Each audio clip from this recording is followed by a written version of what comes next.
baik. Itu semata-mata karena apa? Karena ya, jadi Tuhan itu selalu ada, sehingga Dia selalu menuntun dan menyertai kita. Sehingga hari ini kita ada dan tetap dalam keadaan yang sehat. Berarti terima pelajaran juga harus dengan sehat. Harus dengan semangat, harus dengan sehat. Baik.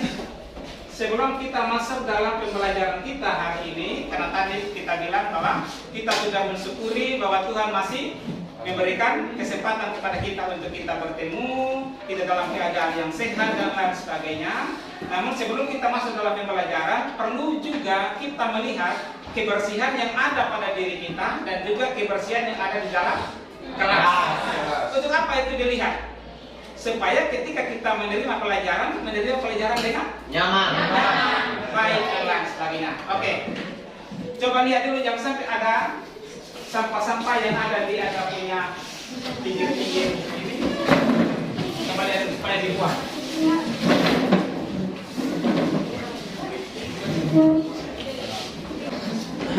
Ya, karena kelas kita sudah bersih, kita sudah siap menerima pelajaran hari ini. Sebelum kita memulai pelajaran kita, Pak Guru minta satu anak untuk pimpin kita di dalam doa.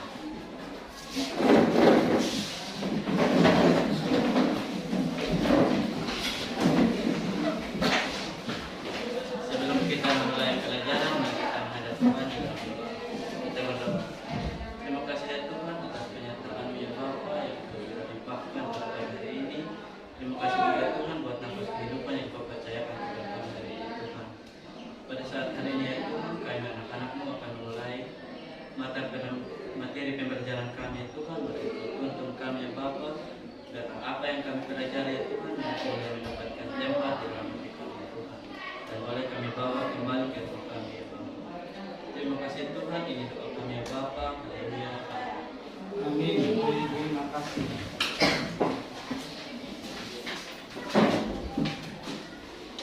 Ya, baik, kita absensi dulu.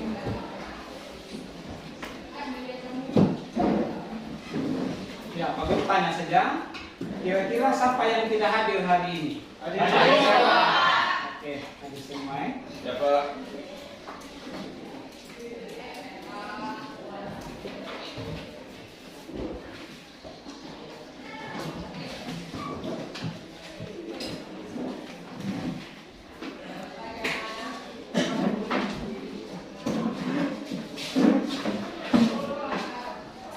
Ya, minggu lalu kita sudah berbicara tentang materi kita yang sudah kita ajarkan pada minggu yang lalu ya.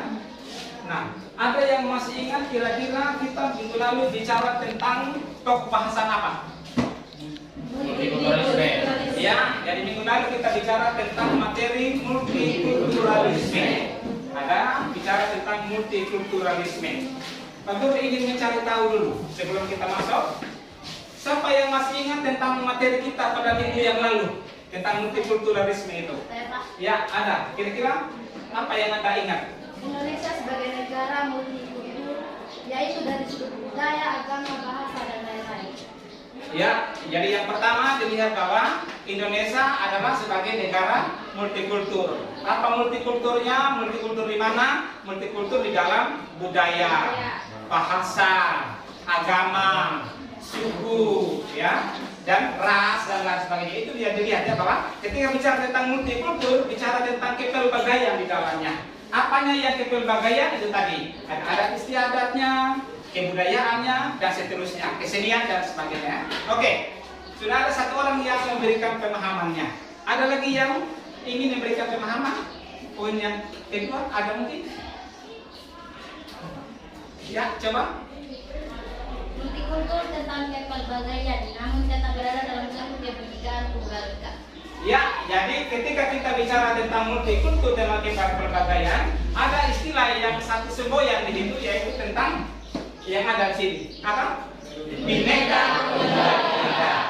Jadi meskipun Indonesia berada di dalam kepelbagaian, dia tetap berada di dalam satu kesatuan. Ya, jadi tidak boleh dipisahkan atau tidak boleh terpecah belah. Ya, nah kalau dia terpecah belah, apa yang akan terjadi? konflik, perselisihan, permusuhan, pertikaian, ya. Baik kalau tidak menghilangkan nyawa orang lain. Kalau menghilangkan nyawa orang lain, itu kita sudah masuk di dalam istilahnya itu pelanggaran hak asasi manusia. Oke. Karena kita masih ingat tentang materi kita pada minggu yang lalu, hari ini kita sudah bisa masuk pada pembahasan kita yang baru, ya. Pembahasan kita yang baru hari ini berbicara tentang hidup bersama dengan orang yang berbeda iman. Hidup bersama dengan orang yang berbeda iman. Indra, kira-kira pemahaman Indra. Indra pernah tidak hidup bersama dengan orang yang berbeda iman? Pernah. Indra beragama Kristen. Orang itu beragama apa? Islam. Sehari-hari Indra hidup bersama dengan orang yang berbeda keyakinan ini, pernah tidak terjadi perselisihan atau permusuhan itu? Pernah. Kenapa pernah?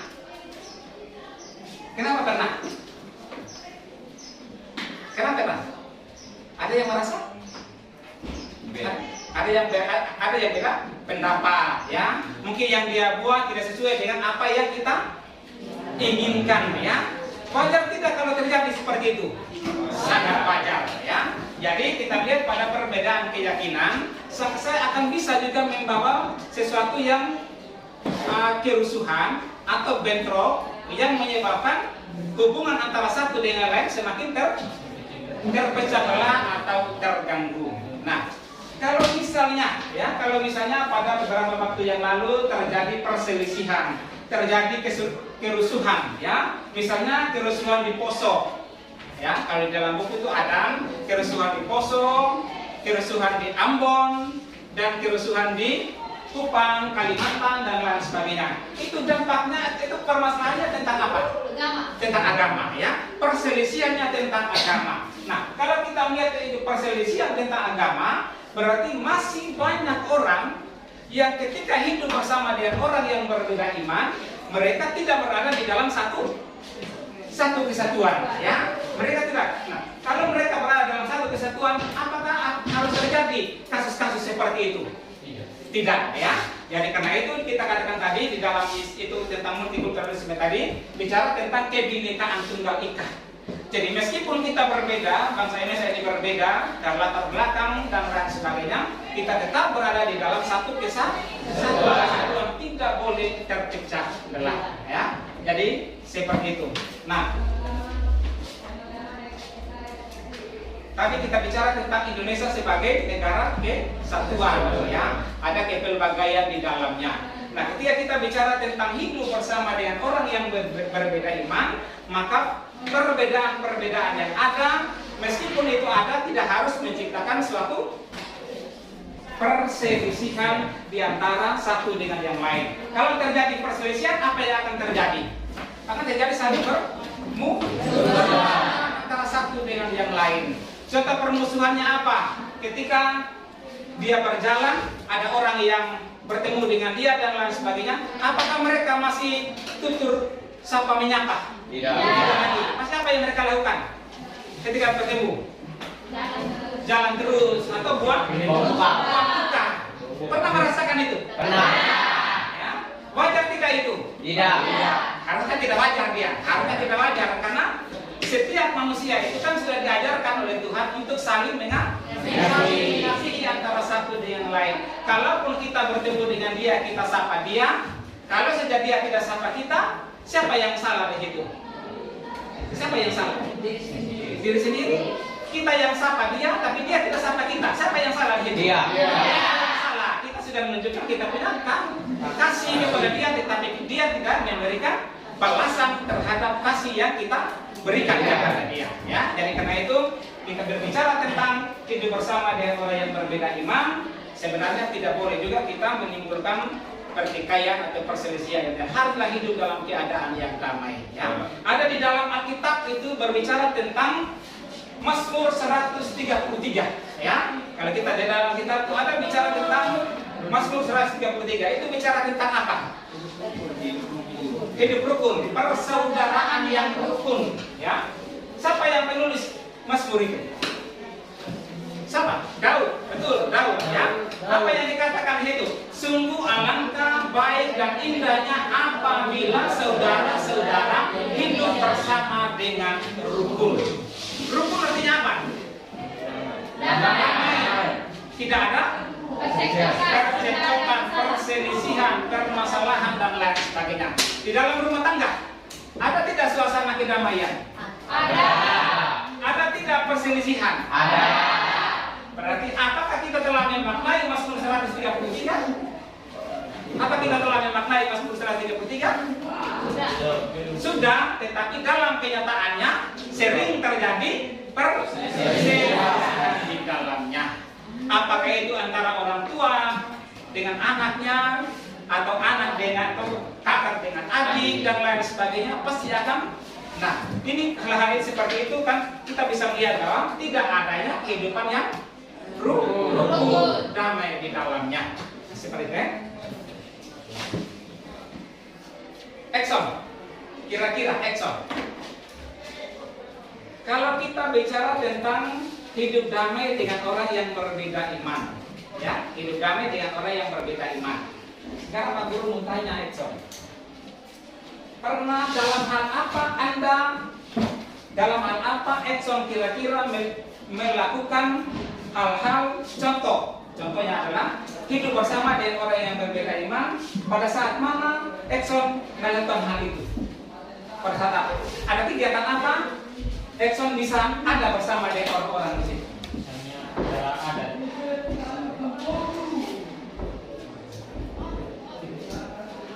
Pada saat mana? Acara adat. Acara adat. Apa yang ada di dalam acara adat? Semua keluarga bertemu. Iya, semua keluarga bertemu, saling membantu. Apakah hanya satu keyakinan yang ada? Tidak. Tidak, semua keyakinan ada di dalamnya, ya. Berarti ada persatuan di dalamnya. Jadi tadi dikatakan kalau misalnya dalam peristiwa adat kita lakukan itu kan tidak harus kita undang yang kita punya agama, keyakinan yang sama. Tetapi semua orang kita undang, ya. Kita undang menyaksikan atau melaksanakan peristiwa adat yang sementara kita lakukan, begitu ya. Ya. Satu contoh misalnya begini. Pernah tidak di antara kalian ini ketika ada agama lain merayakan perayaan agamanya, ya? Apakah pernah kalian pergi untuk memberikan selamat kepada orang yang berbeda keyakinan? Ya. Jadi hidup bersama dengan orang yang berbeda iman itu seperti itu. Apakah dia agama Islam, apakah dia agama Hindu, agama Buddha dan lain sebagainya, kita harus memberikan ucapan selamat kepada mereka. Apakah mereka juga agama lain? Ada juga yang pergi mengucapkan selamat kepada kita? Ada. Itu pada peristiwa apa? Biasanya pada peristiwa Natal, ya. Natal itu membawa kedamaian. Dan biasanya orang itu ketika dia ada perselisihan, sering itu Natal itu dijadikan sebagai momen perdamaian, ya. Kenapa? Karena bayi Natal itu dia datang untuk mendamaikan semua orang atau seluruh dunia. Namun kadang-kala ada juga orang yang mungkin salah pemahaman saja ini, bahwa ketika terjadi pertikaian di antara satu dan yang lain, dia pergi minta maaf, tetapi belum dikasih maafnya. Tunggu Natal saja nanti, ya. Nanti kalau Natal, ketika kita datang pada hari Natal dan lain sebagainya, pasti dia tidak tolak lagi. Kalau dia tolak, berarti dia tolak siapa? Tuhan. Sang bayi sang bayi Bethlehem, ya. Jadi itu contoh-contoh kecil. Jadi ketika kita hidup dalam kehidupan orang yang berbeda iman, tidak harus menciptakan hal-hal yang merugikan diri sendiri dan merugikan orang lain. Nah, kalau sudah merugikan diri sendiri atau merugikan orang lain dan lain sebagainya, otomatis akan menimbulkan hal-hal yang tidak baik, ya. Mungkin kita juga akan menjadi omongan dari orang lain. Apakah mau kita punya nama diomong oleh orang lain? Oke, bisa dia omong kita punya nama, yang penting dia omong tentang kita punya kebaikan. Jangan omong kita punya keburukan atau kejelekannya. Ada yang seperti itu? Ada. Jadi kalau kita lihat ada orang yang gosip dan lain sebagainya, Belum tentu orang gosip itu membicarakan hal yang tidak baik, mungkin saja hal yang jahat, ya. Hal yang tidak baik atau bukan hal yang baik, ya. Misalnya ketika ada orang yang lewat dan lain sebagainya, tidak selamanya kita bicara dia, lihat dulu dia punya cara jalan atau sepatunya dan lain sebagainya. Itu kan mungkin kita katakan itu hal yang tidak baik. Tapi kalau misalnya ada satu cewek yang jalan dan lain sebagainya, Indra mungkin katakan kepada Okta, Okta, bagaimana penilaian kau? Saya menaksir yang itu. Misalnya, apakah ini baik? Baik. Jadi sesuatu yang orang lain sementara bicarakan tidak selamanya menghasilkan sesuatu yang bersifat negatif. Tapi kadang-kadang ketika dua orang duduk berbicara, kita selalu katakan ini sementara membicarakan hal yang tidak baik. Ini pemahaman kita manusia yang sampai saya tidak boleh kita jalankan dalam kehidupan kita. Oke, itu poin yang berikut yang bisa kita sampaikan. Poin yang berikut adalah bagaimana sikap kita sebagai orang percaya berhadapan dengan orang-orang yang berbeda iman. Bagaimana sikap kita sebagai orang percaya berhadapan dengan orang-orang yang berbeda iman. Ada 4 hal yang perlu kita perhatikan. Yang pertama di situ adalah yang pertama itu mengatakan bahwa semua agama sama saja. Semua agama sama saja. Ada berapa agama kita? 6. Ada 6 agama.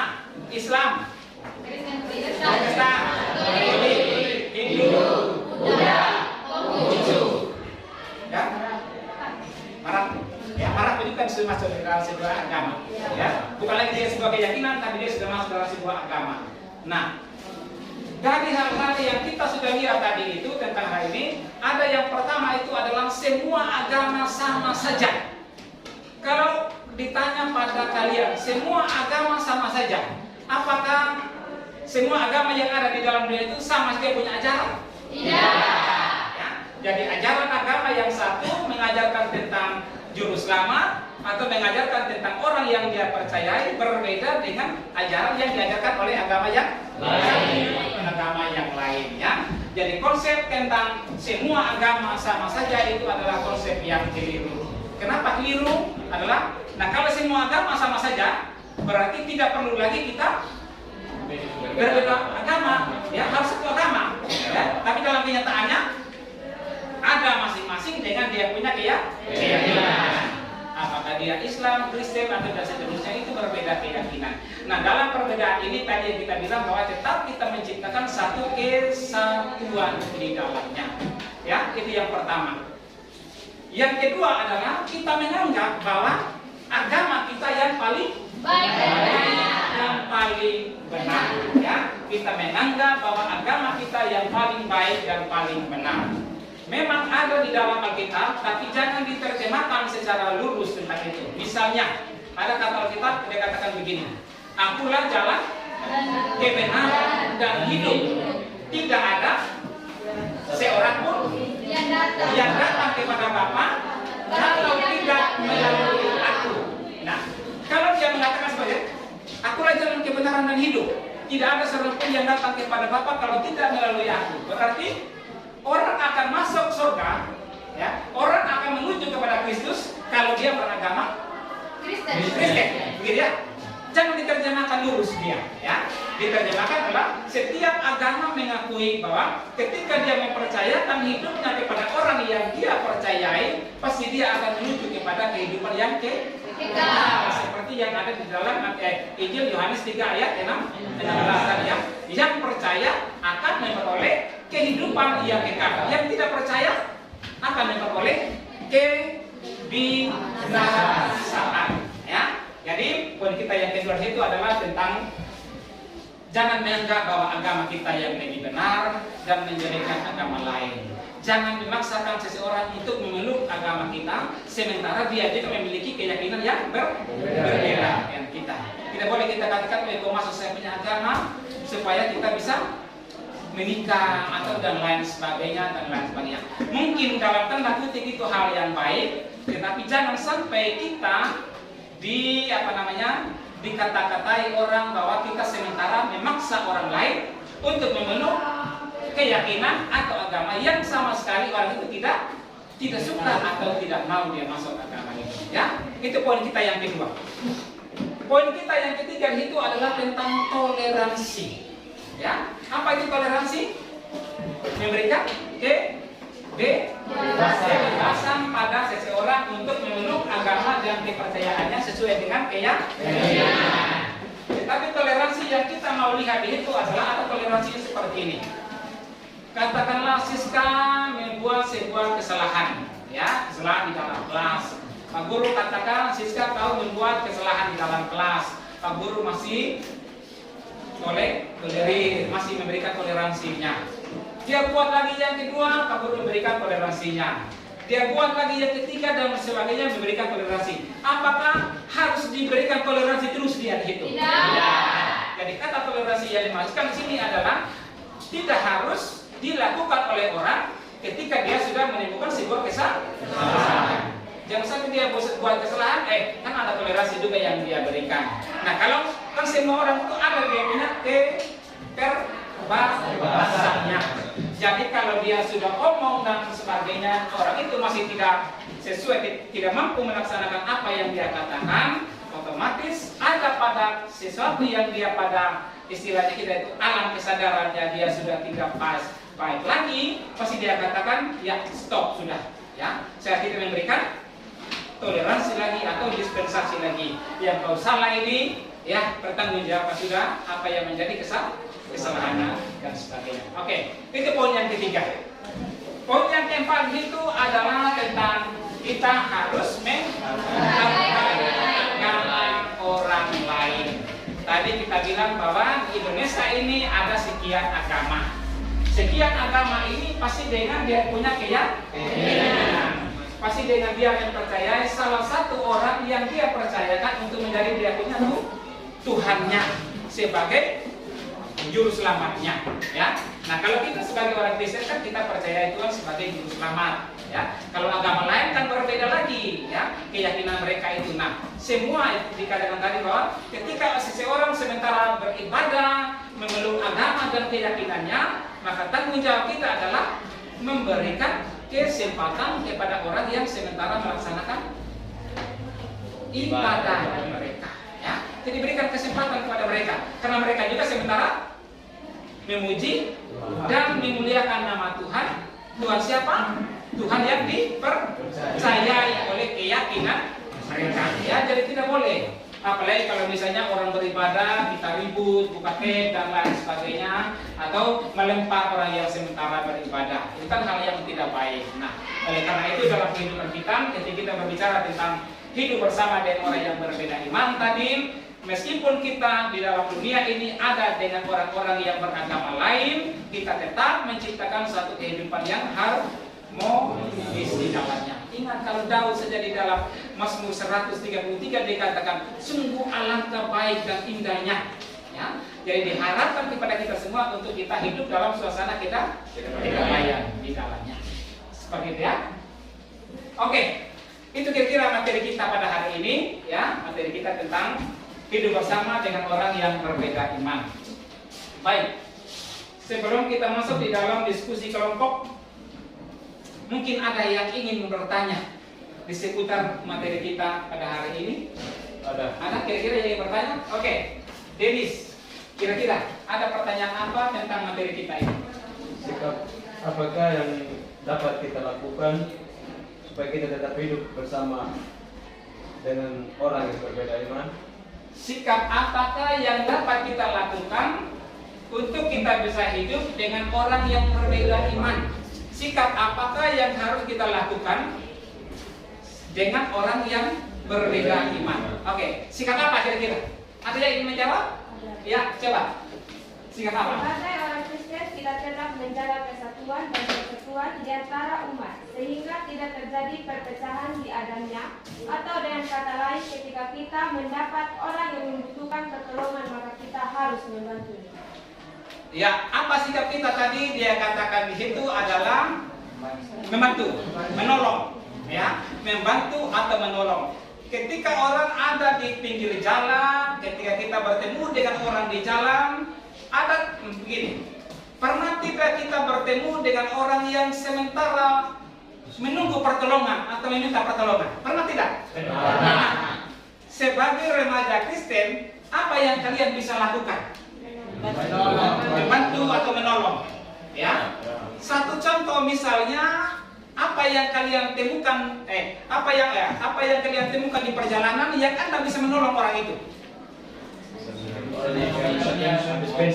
Coba, Riris. Coba Riris. Kita menemukan orang yang habis bensin di jalan. Menemukan orang yang sementara mogok kendaraan bermotornya, katakanlah motornya, ya, dia mogok. Kita tanya dia, ini kenapa ini? Ya, dia katakan habis bensin, ya. Apa yang Prinus bisa lakukan? Tadi bicara tentang sikap kita, kasih di dalamnya, ya. Kira-kira? Membantunya dengan cara bagaimana? Tonda sama dia. Ya, bisa ditonda sama dia. Bisa juga? Kau tunggu di sini, saya ingin pergi. Atau bisa juga dia katakan begini, tapi saya juga ini tidak ada uang. Ya, saya ada uang ini, tapi hanya tidak ada kendaraan yang saya untuk pergi beli. Ya, jadi kita bisa ambil uang di orang itu dan kita pergi beli bensinnya. Ya, itu kita sudah menunjukkan kasih di dalamnya. Ya, jadi sikap. Jadi tidak perlu kita mencari tahu orang itu. Ya sebenarnya kau ini agama apa? Gitu ya. Nah kalau kita tanya, saya ini agama ya, saya ini agama Islam. Oh, beda keyakinan kita ya. Saya jalan sudah. Kan tidak harus seperti itu. Ya. Kan tidak menunjukkan kasih di dalamnya. Kasih itu ditunjukkan kepada semua orang tanpa melihat dia punya latar belakangnya. Perbedaan itu tidak perlu kita lihat lagi. Yang penting ada niat kita untuk menolong orang itu. Ya, jadi tanggung jawab kita itu adalah menolong. Ya, kalau Tuhan bilang itu hukum yang pertama itu adalah saling mengasihi. Kasihilah Tuhan Allahmu dengan segenap hatimu, dengan segenap jiwamu. Ya, kasihilah sesama manusia seperti kamu mengasihi dirimu sendiri. Ya, jadi kita harus mengasihi orang lain. Kita mengasihi Tuhan, kita juga mengasihi kita punya diri sendiri. Jangan sampai nanti ketika ada orang yang kehabisan bensin begitu tadi, ya kita tahu bahwa dia ada kehabisan bensin, tetapi kita tahu orang itu, ya tahu namanya, tahu dia dari mana dan sebagainya, tetapi kita lewat saja ya, bagaikan orang Farisi di dalamnya, ya. Ya kita kan tidak harus setelah itu menunjukkan kasih, pasti kita kan berhenti tanya dia, kira-kira permasalahan apa yang sementara dia alami di dalam perjalanan, ya. Mungkin dia katakan saya punya begini dan sebagainya. Kita semampu kita untuk menolong, pasti kita bisa menolong. Kalau misalnya bensin ada, ya, tetapi dia tidak hidup dan lain sebagainya, ya mungkin kita mencek yang lain-lain. Kalau tidak mampu, kalau tidak hidup juga dia, kita cek yang lain-lain, ya ambil saja sesatnya tadi, ya juga kita tolong sama dia, ya bawa di bengkel, atau mungkin dia katakan saya punya rumah di sana, ya kasih kembali di rumah, ya. Itu hal-hal yang bisa kita lakukan, ya.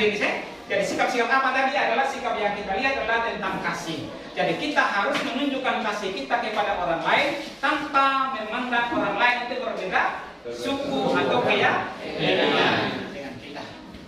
Oke, ada lagi yang lain sebelum kita masuk dalam diskusi kelompok? Ada lagi yang lain? Tidak ada? Tidak ada lagi. Baik, kalau tidak ada lagi, kita masuk dalam diskusi kelompok dulu. Bentuk dulu kelompoknya. Bentuk kelompok.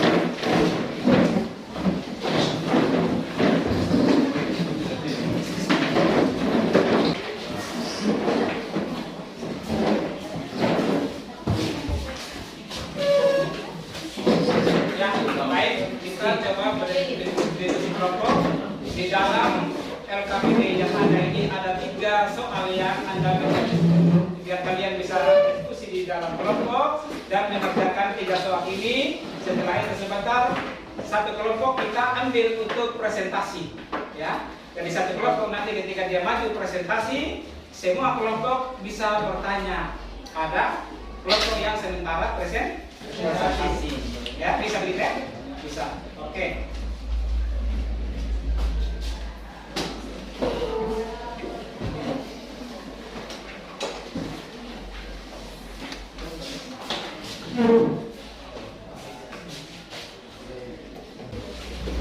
Ya, oke. Itu KPD-nya dengan 3 soal di dalamnya. Anda berdiskusi di dalam kelompok. Nanti sebentar kita satu kelompok mewakili kita melaporkan hasil diskusi mereka.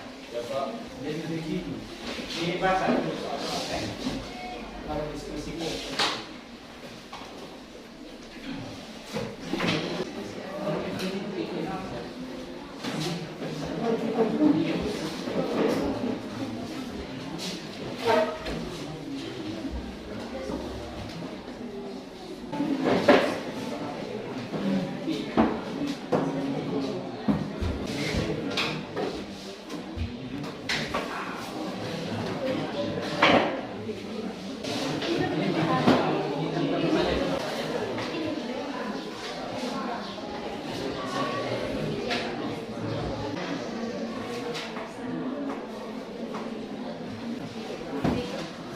Sudah selesai? Sudah. Oke. Kalau sudah selesai, satu kelompok melaporkan hasilnya, nanti kelompok lain menanggapi, ya, menanggapi atau berikan pertanyaan kepada mereka. Kira-kira sejauh mana yang Anda bisa pahami dari apa yang sudah disampaikan oleh mereka tadi, ya? Bisa? Oke, mari satu kelompok. Tidak harus semua kelompok. Berapa orang? 3 potongan aja. 8. Terima kasih atas waktu yang diberikan kepada kami. Kami akan mempresentasikan hasil diskusi kami. Nomor 1, berikan contoh tentang sikap fanatik dalam kehidupan beragama yang kita temukan di Indonesia. Menghina agama lain, lakukan pembakaran rumah ibadah, memusuhi orang yang berbeda agama dari kita, dan lakukan pemblokiran rumah ibadah. Di antara sikap terhadap agama lain dan para pemeluknya, sikap manakah yang kamu pilih?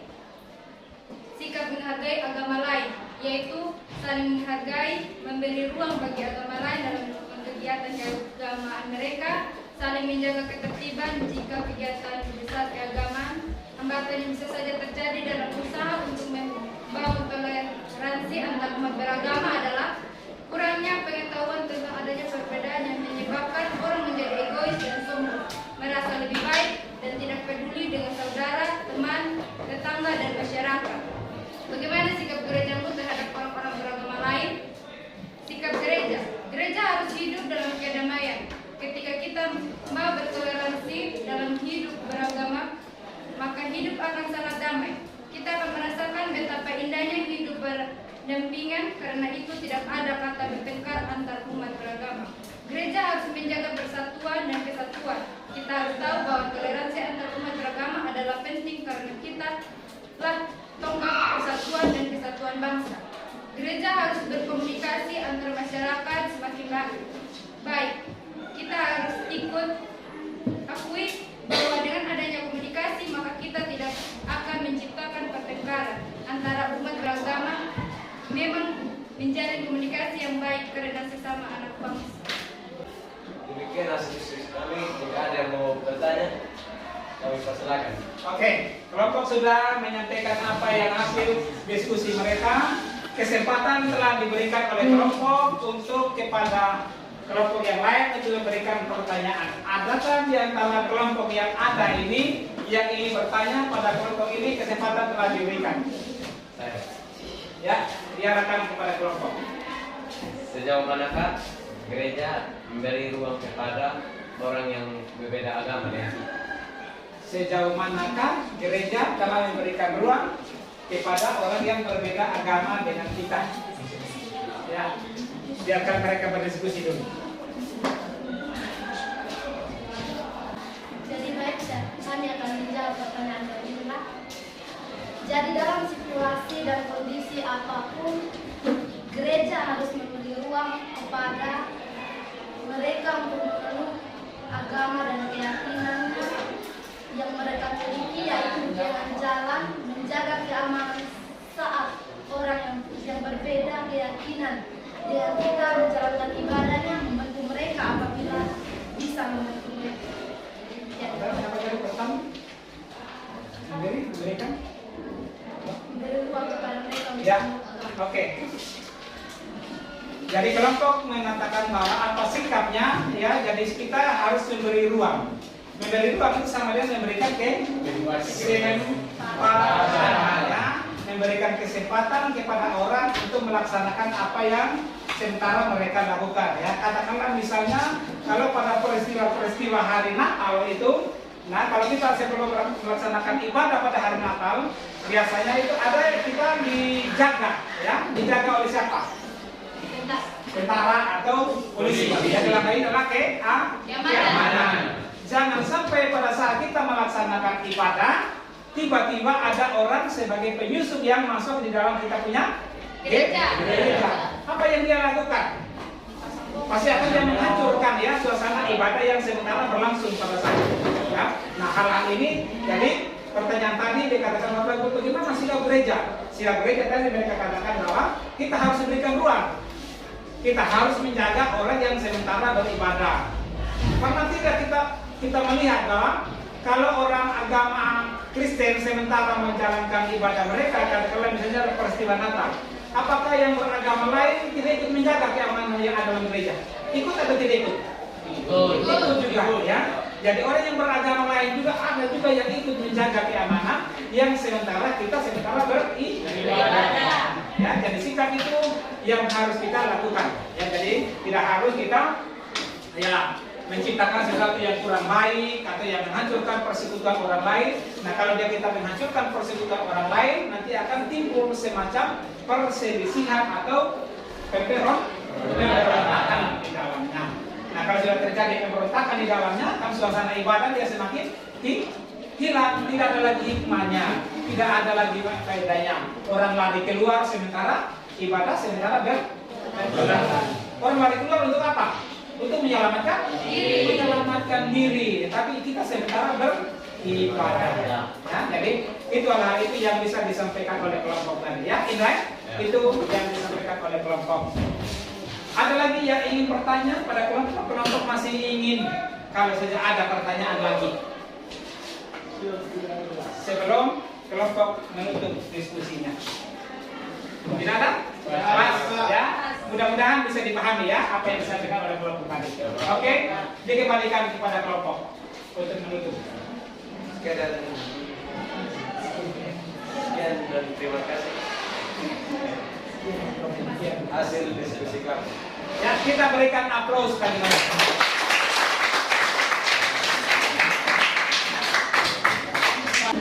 Ya, kita telah melaksanakan pembelajaran kita yang pertama tadi.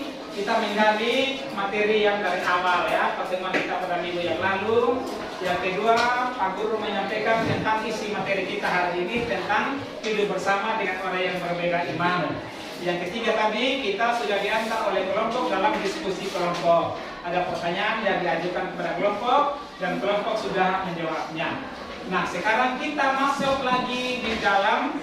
Pak Guru akan mencari tahu sejauh mana kalian memahami tentang materi kita pada hari ini.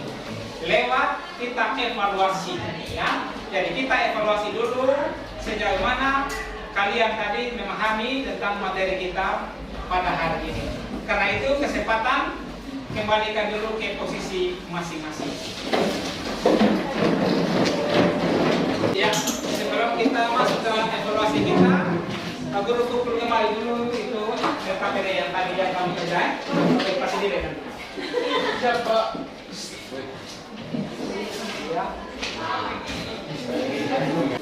Ya, kita evaluasi dulu, ya. Kita evaluasi, nanti Pak Guru akan mencari tahu kira-kira sejauh mana kalian telah memahami materi yang sudah kita sampaikan pada hari ini. Ya. Dalam bentuk pilihan ganda. Sudah? Sudah. Dengar soalnya dan Anda kalian isi jawabannya, Fikri. Lalu isi jawabannya. Ada opsinya A sampai E. Dengar soalnya. Di beberapa tempat terdapat sarana bangunan ibadah. Sudah semua? Sudah. Ada yang masih kurang paham kira-kira tadi? Soal yang mana? Nomor 5. Tidak ada. Coba ulang. Oh, nomor 5. ulang nomor 5. Ada sejumlah sikap yang harus diambil, ada sejumlah sikap yang harus diambil oleh umat Kristen ketika berhadapan dengan orang-orang yang berbeda iman. Sudah, oke. Kalau sudah, nanti Pak Guru akan periksa hasil pekerjaan itu, karena itu dikumpul dulu.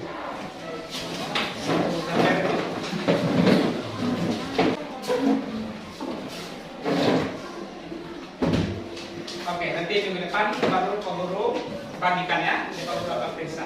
Sekarang sampailah kita pada kesimpulan ya. Kesimpulan dari seluruh materi kita tadi ketika berbicara tentang kehidupan hidup bersama dengan orang yang berbeda iman. Kira-kira ada yang bisa menarik kesimpulan? Apa kesimpulan kita kira-kira? Kira-kira apa kesimpulannya? Jaya, kira-kira apa kesimpulan dari seluruh materi tentang hidup bersama dengan orang berbeda iman? Apa kesimpulannya? Kira-kira apa kesimpulannya? Tanpa membeda-bedakan suku, agama, Seperti mana? tanpa membedakan agama, Tanpa membedakan agama. Oke, baik, keyakinan dan seterusnya. Ya, jadi kita sampailah pada sebuah kesimpulan bahwa ketika Indonesia berada di dalam yang dikatakan tadi pada multikulturalisme, kepelbagaian, kita tetap berada di dalam satu kesatuan, ya. Jadi jangan ada yang anggap bahwa perbedaan itu akan menimbulkan suatu permasalahan, tetapi jadikanlah perbedaan itu menjadi sesuatu yang memperkaya kita punya diri, ya. Jadi misalnya sesuatu yang saya tidak ketahui ada diketahui oleh orang lain, dan dia bisa memberikan informasinya kepada kita sehingga kita bisa mengetahui apa yang tengah terjadi pada saat itu, ya. Jadi itu kira-kira kesimpulan kita. Jadi kesimpulan kita, ketika kita hidup dengan kehidupan orang yang berbeda keyakinan, jangan pernah menjadi musuh bagi orang lain, ya. Kalau orang lain kita menganggap dia sebagai musuh, berarti otomatis kita tidak hidup dalam damai atau dalam keadaan yang sejahtera. Karena itu ketika kita ada berhadapan dengan orang yang beragama, harus benar-benar menciptakan suasana yang rukun, aman, dan damai, yang tidak ada perselisihan, tidak ada pertengkaran, tidak ada yang saling mencurigai antara satu dengan yang lain, ya. Tidak ada yang saling menjelekan satu yang lain. Karena kita lihat bahwa setiap manusia itu diciptakan serupa dan segambar dengan Allah. Apakah kita yang orang Kristen yang serupa dengan Allah atau agama lain? Semua agama meyakini bahwa semua manusia itu serupa dan segambar dengan Allah. Itu kira-kira ya pelajaran kita pada hari ini. Baik. Sebelum kita menutup pembelajaran kita hari ini, nanti minggu depan kita masih lanjut lagi pada materi ini, lanjut pada pertemuan kita yang kedua. Nanti minggu depan baru kita masuk pada pelajaran yang kedua. Bisa? Bisa. Oke. Karena pembelajaran kita sudah selesai sekarang ini, sebelum kita istirahat, ya, Pak Guru akan pimpin kita semua di dalam doa, ya. Atau kita menyanyi dulu. Nyanyi satu lagu. Ya. Betapa kita. Betapa kita tidak bersyukur. Oke. Betapa kita tidak bersyukur. Angkat Denis, betapa kita. Betapa kita tidak bersyukur. Baik, kita menutup pelajaran kita hari ini di dalam doa. Mari kita. Terima kasih Tuhan karena Engkau telah menuntun dan menyertai kami sekalian pada proses pembelajaran agama Kristen Protestan pada anak-anak kami kelas 12, khususnya 12 IPS 6 pada hari ini. Harapan kami Tuhan, ampuni segala dosa kami. Demi dan di dalam nama Tuhan kami Yesus Kristus, kami naikkan doa ini kepada Bapa yang di surga. Amin. Terima kasih, pertemuan kita hari ini sampai di sini saja. Terima kasih dan salam. Salam.